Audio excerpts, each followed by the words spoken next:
Bueno, le decía que teníamos que conversar hoy día sobre un tema muy actual, ¿no? La justicia en tiempos de pandemia. Eh, Evidentemente, este es un tema sobre el cual se ha hablado mucho estos días, se ha discutido y conversado. Hemos escuchado también una ilustrativa exposición antes de mi intervención. Y creo yo que vamos a dar en estos momentos de mi intervención algunas otras pinceladas sobre este tema de la justicia en estos tiempos. Dicho esto, les voy a señalar lo siguiente, como una forma de introducción. Eh, ¿Qué se entiende por sistema de justicia?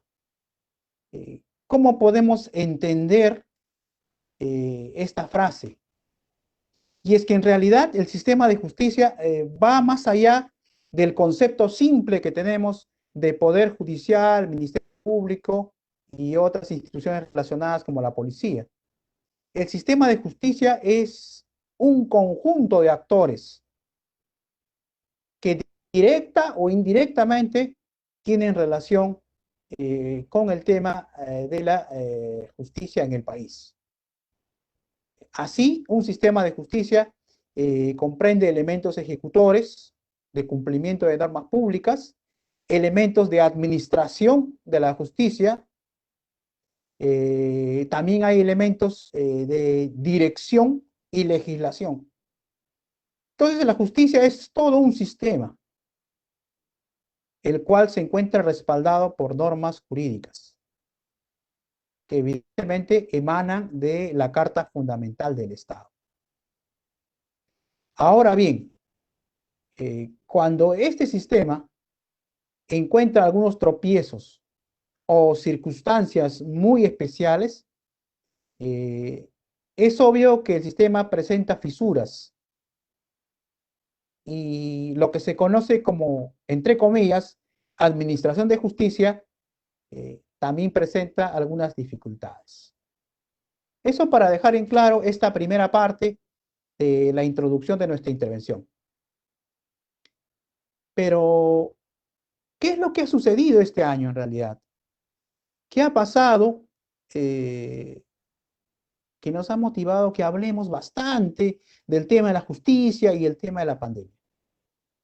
Nos hemos encontrado con una situación global, la aparición quizás sorpresiva de una enfermedad eh, que en realidad se ha traducido en una gripe y con otras consecuencias médicas de las cuales en realidad no es nuestra materia, pero lo único concreto que podemos decir es que nos hemos encontrado con una situación de peligro para la salud.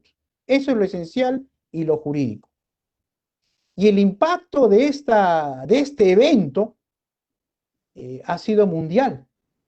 Conocemos por las noticias de que la pandemia se ha extendido por los 5 continentes con una gran mortandad. Pandemia que al parecer se repite cíclicamente cada 100 años, según nos detalla la historia. Y obviamente esta situación ha puesto en jaque no solo el tema de la salubridad de los estados, sino también la propia seguridad de los mismos. Y para combatirla, evidentemente se han tomado medidas extremas. El reforzamiento de los servicios de salud, la restricción de las libertades en el afán de evitar la propagación de la pandemia, la restricción de ciertos derechos, como el del libre tránsito o como el de la propiedad, entre comillas, el disfrute de la misma. Lo cual, vuelvo a repetir, era una medida en el afán de evitar la propagación de esta pandemia. Pero además de estas medidas, hemos visto en estos meses, y no solo aquí, en todo el mundo, la importancia de la tecnología al servicio del ser humano.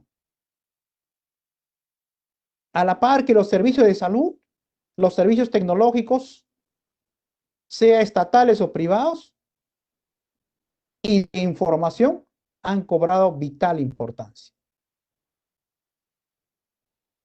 Pocos, podríamos decir ahora, han estado ajenos a la información.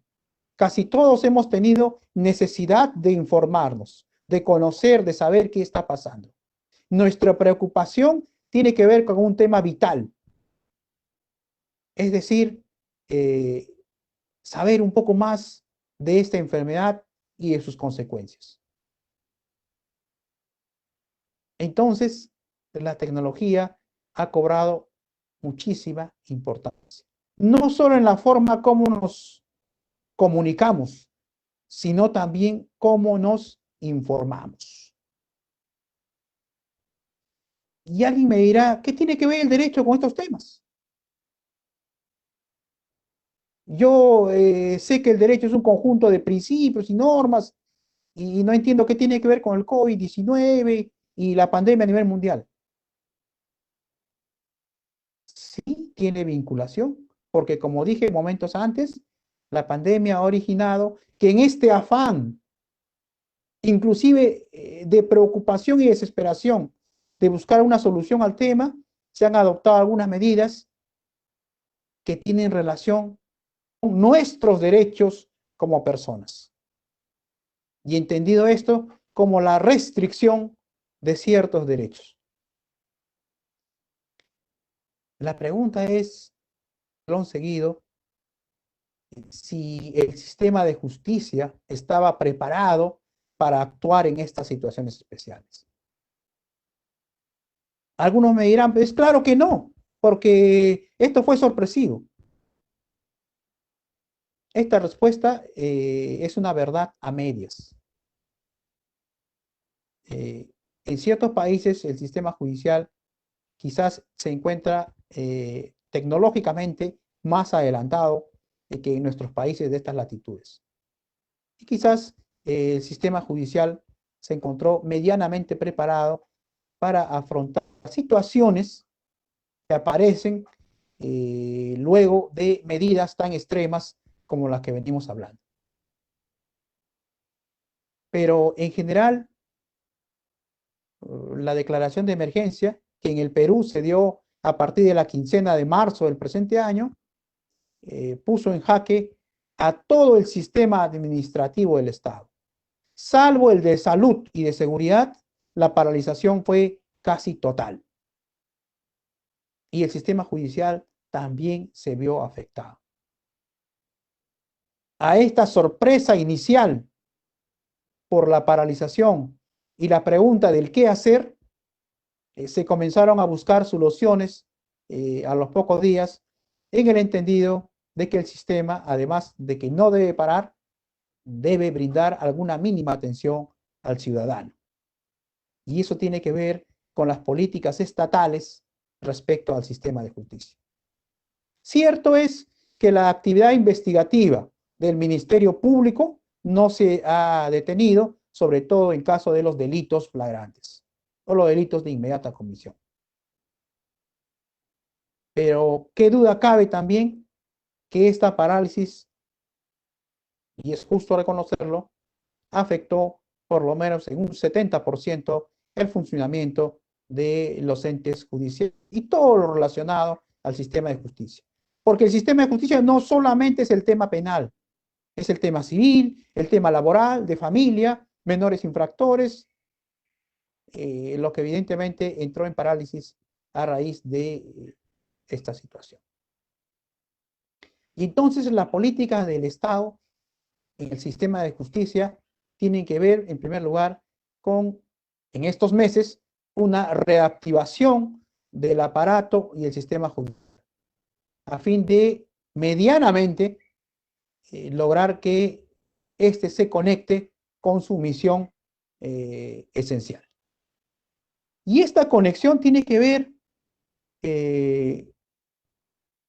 no solo con la aparición del tema de la pandemia, sino también con una necesidad de adoptar medidas urgentes a situaciones preexistentes. Y lo digo en forma clara, al tema de la cárcel. el tema de la cárcel no era un tema de la pandemia, es un tema anterior. Todos sabíamos cuál era el hacinamiento, la sobrepoblación de nuestras cárceles. Era un hecho notorio. Es más, el Tribunal Constitucional, quizás un poquito tarde, señaló que había un estado de cosas inconstitucional en la realidad carcelaria peruana. Por lo tanto, existiendo esta necesidad de adoptar medidas, se tomaron los primeros pasos a fin, sobre todo, de salvaguardar un principio que todos conocemos, que es el derecho que toda persona tiene a que sus controversias de cualquier índole se puedan resolver en un plazo razonable. Por lo tanto, el sistema de justicia tuvo que activarse para cumplir con estos preceptos. Y para ello echó mano de la tecnología, que era el único camino, por lo menos visto, para poder continuar en marcha en esta situación tan excepcional. Pero el empleo de la tecnología de manera tan sorpresiva no era tan sencillo. Y es por eso que al poco tiempo de la declaratoria de emergencia se comenzaron a activar protocolos para facilitar algunas actividades.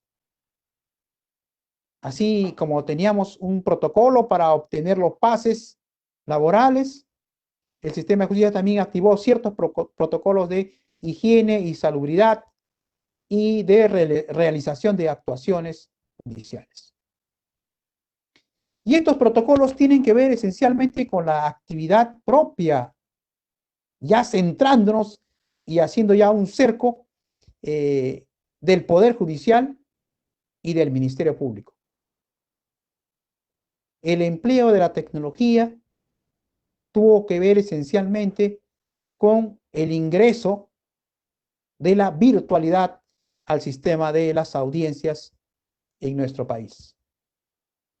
Virtualidad que era aceptada a medias, objeto de cuestionamientos, aun cuando el Tribunal Constitucional había señalado que la videoconferencia no vulnera ningún principio del proceso y es, entre comillas, como un freno de emergencia a fin de salvaguardar el derecho de toda persona a un plazo razonable dentro de un proceso.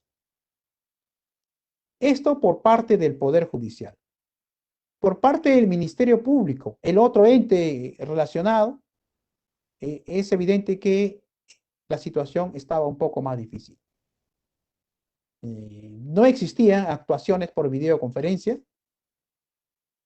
no tenía una carpeta fiscal electrónica y el camino, obviamente, para esta institución era y es mucho más largo. Se han comenzado a discutir algunos protocolos en este sentido, pero esencialmente hay una necesidad de mejorar. Pero así estaban planteadas las cosas a raíz de la emergencia. Un poder judicial medianamente listo para asumir su rol y un ministerio público que teniendo una sagrada misión constitucional tenía dificultades.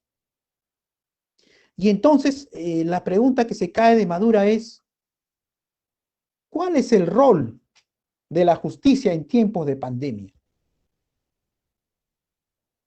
Y el primer rol para distinguirlo aquí es el de entender derechos y garantías. Los derechos que aparecen en las normas y las garantías que tiene toda persona y que están enumeradas inclusive en la Carta Magna. ¿Y por qué incidimos en esta situación? Porque lo que jurídicamente ha sucedido aquí, en este tiempo, es la declaratoria de emergencia, una situación contemplada en la Constitución, pero que tiene consecuencias evidentes. La restricción de ciertas libertades y relativización de ciertas garantías. Y entonces, ¿cuál debe ser el rol de la justicia en estos tiempos? El de garantizar el respeto y salvaguarda de los derechos del ciudadano. Este es el primer norte que tiene el sistema de administración de justicia.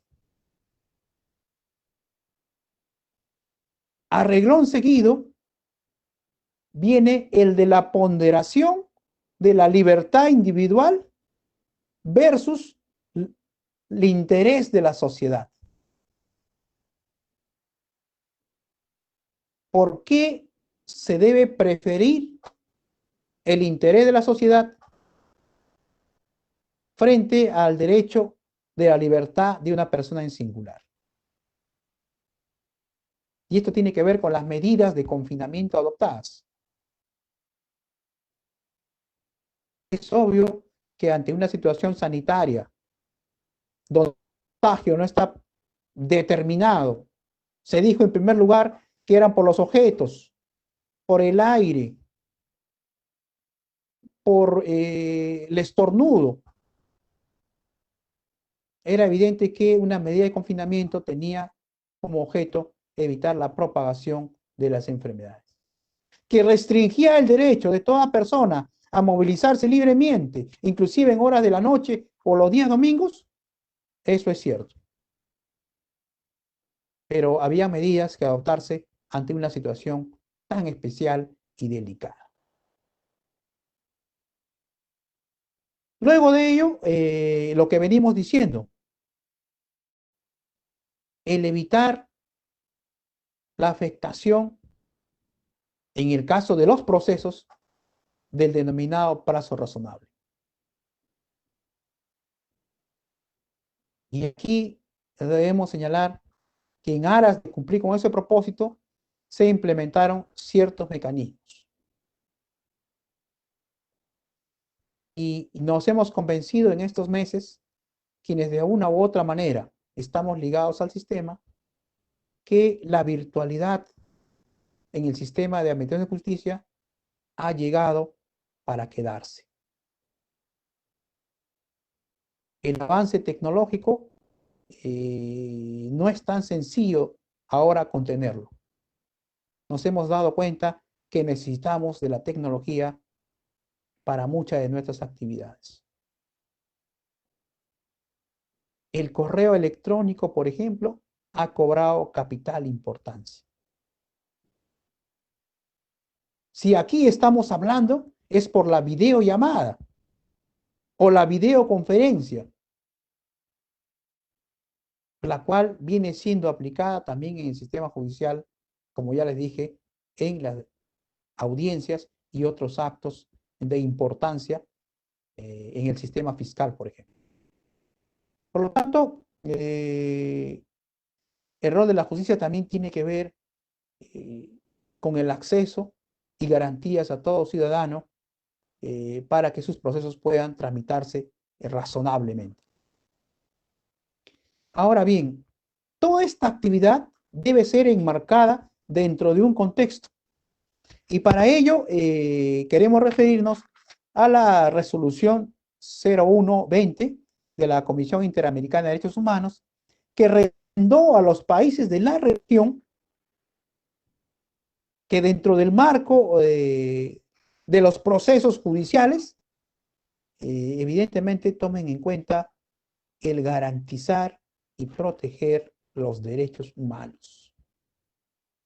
Y esto tiene que ver con algunos de los problemas que vamos a analizar a continuación y que tienen que ver esencialmente con el rol del sistema de justicia. ¿Cuál es el primer problema en el cual la justicia debe tomar atención? En el ámbito penal, el problema de la cárcel. Si bien era un problema anterior, no es menos cierto que la gravedad de esta pandemia, que afectó al ciudadano común y corriente, con mayor razón y fuerza golpeó en lugares donde existían personas ya confinadas, pero con mínimas condiciones de seguridad y de vivencia. Y es obvio que el ingreso de la pandemia a la cárcel iba a tener graves consecuencias. En tal sentido, a raíz de la recomendación que les he señalado, el Estado comenzó a adaptar diversas medidas, fomentando los indultos y otro tipo de liberaciones, hasta que finalmente se dio el decreto legislativo 1513, que tiene que ver con ciertas medidas para buscar el deshacinamiento de las cárceles, entre las cuales se encontraba la cesación de la prisión preventiva por mínima lesividad, la revisión de oficio de la prisión preventiva, la cesación a pedido de parte de la prisión bajo las reglas del Código Procesal Penal, la remisión condicional de la pena, los beneficios penitenciarios modificados. Aquí también el sistema digital y entró en todo vigor porque se dispone en este decreto legislativo que la tramitación de los beneficios penitenciarios sea enteramente digital. La cesación de las medidas socioeducativas de internamiento para el caso de los adolescentes infractores y los procedimientos para la ejecución de dichas medidas. De esta manera, el Estado, de una u otra forma, trató de encontrarle una solución al problema de la pandemia en la cárcel. Los resultados de estas medidas se van a ver recién cuando termine la emergencia. Pero qué duda cabe, estas son medidas que de una u otra forma tratan de solucionar un problema endémico, no de ahora, sino de hace muchos años. El segundo tema que tiene que ver con la justicia es el tema de la inmediación en los procesos. El principio de inmediación y todos los que ya hemos estudiado y sabemos de qué se trata el juicio en el proceso penal o la audiencia en el proceso civil o la audiencia en el proceso laboral, sabemos que hay una etapa de cognición en todo proceso. Es decir, la etapa donde se aprenden los medios de prueba, se analizan y se resuelven con arreglo a las reglas que las normatividades señalan para ello. Y entonces tenemos que con la llegada de la pandemia, en el afán de una descarga procesal o solución de los problemas, precisamente por el paso razonable del proceso, se ha tenido que echar mano a la virtualidad. Si la inmediación es la presencia del imputado o del justiciable frente al juez para que éste pueda directamente apreciar a quien está siendo acusado, demandado o accionando, es evidente que en una virtualidad esta situación de inmediación no se presentaba. No olvidar que la inmediación es un principio del proceso y un principio no nuevo, muy antiguo, tiene que ver con la presencia directa del juez ante las partes y viceversa. Entonces, con la aparición de esta pandemia y la situación de emergencia, esta situación de inmediación, este principio, para hablar correctamente, se ha visto relativizado. Nos preguntamos muchos si es necesario la presencia de las partes en el juicio para que estos puedan continuar.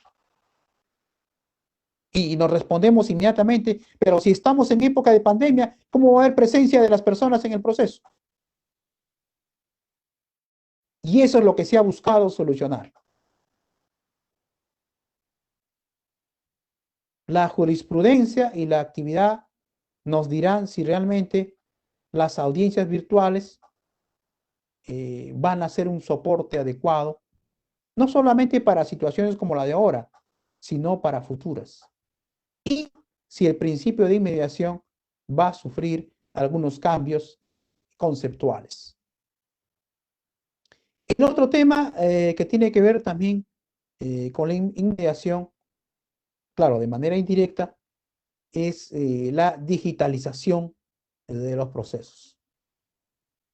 El Poder Judicial evidentemente ha avanzado mucho más. Como les indiqué, hay un expediente judicial digital o electrónico, pero el Ministerio Público tiene todavía serios problemas en este aspecto. Es obvio que las actuaciones digitales ya no tendrán la misma tónica que el tradicional expediente, donde estamos realizando las actuaciones, firmando a mano. Es obvio que en un expediente digital la firma digital cobra mayor importancia, pero es hora del avance. La pandemia nos trae estos cambios y la justicia no se puede quedar atrás. Concordante con ello es el denominado trabajo remoto, una solución para no paralizar el sistema de justicia. Sabido es que ahora ya pasados 6 meses de la declaración de emergencia, las audiencias se están realizando vía trabajo remoto. Es decir, los magistrados desde su casa, al igual que ahorita, están conectados y realizando las labores propias de su función. Entonces tenemos que el sistema de justicia en tiempo de pandemia ha buscado soluciones y alternativas de corto plazo para, vuelvo a recalcar, evitar la paralización judicial y cumplir con un derecho que toda persona tiene, el del plazo razonable en sus procesos. ¿Y después qué? Muy bien, se acaba la pandemia. ¿Qué hacemos después, al día siguiente? Lo primero que se nos viene a la cabeza a los operadores jurídicos e inclusive a los abogados para comenzar es que ahí va a haber una inmensa carga procesal. Temas pendientes de hace 6 meses. ¿Qué hacer después? Es obvio que el sistema de justicia ya no va a ser el mismo. Va a tener que modernizarse, adoptar unas nuevas estructuras para poder agilizar los procesos.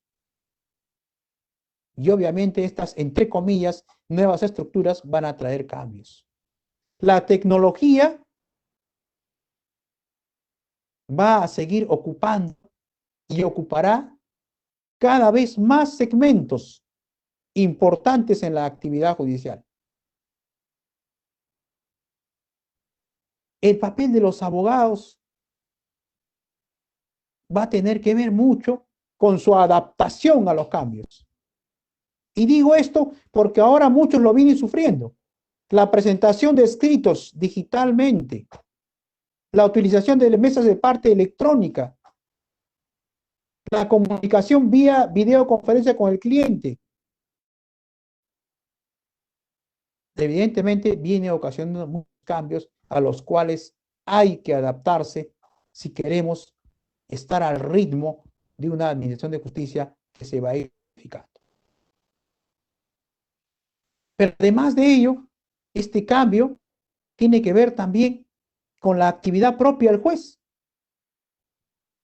el activismo judicial y también del fiscal, incluso de los defensores. Va a tener que buscarse el consenso en muchas actividades y eso se está logrando. Actividades que se entendían difíciles o imposibles se vienen logrando por el sistema del consenso.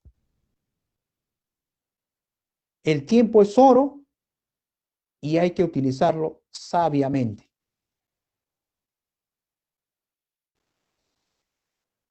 Pero además de eso, ya para ir terminando esta intervención, se vienen otros cambios. Estos tiempos nos han hecho reflexionar, en primer lugar, sobre el tema de la inmediación. sobre si los juicios virtuales vulneran alguna otra garantía. Y tiene que ver eso con el derecho a la prueba. No es tan sencillo en un juicio virtual incorporar el testimonio, porque podemos hasta dudar de la persona que detrás de una cámara presta una testimonial. Puede estar influenciada, o el mismo imputado, o el mismo agraviado. Entonces, la actividad probatoria allí sí tiene serios tropiezos. Y es evidente que el consenso y la buena voluntad van a ser muy importantes para adaptarnos a la virtualidad en los procesos. Que es incipiente en los sistemas, eso es más que evidente. Que hay mucho camino por andar, también. Pero además de ello, esta situación particular nos hace reflexionar también sobre el papel del juez.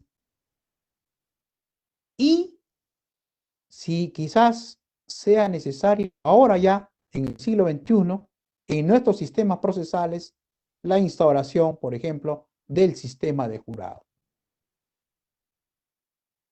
A largo plazo, no podremos evitar el avance arrollador de la tecnología. Y esto tiene que ver con la introducción de la robótica en el sistema de justicia. El juez robot no es una fantasía. Ya en un estado del mundo, por lo menos está generando un experimento sobre el tema.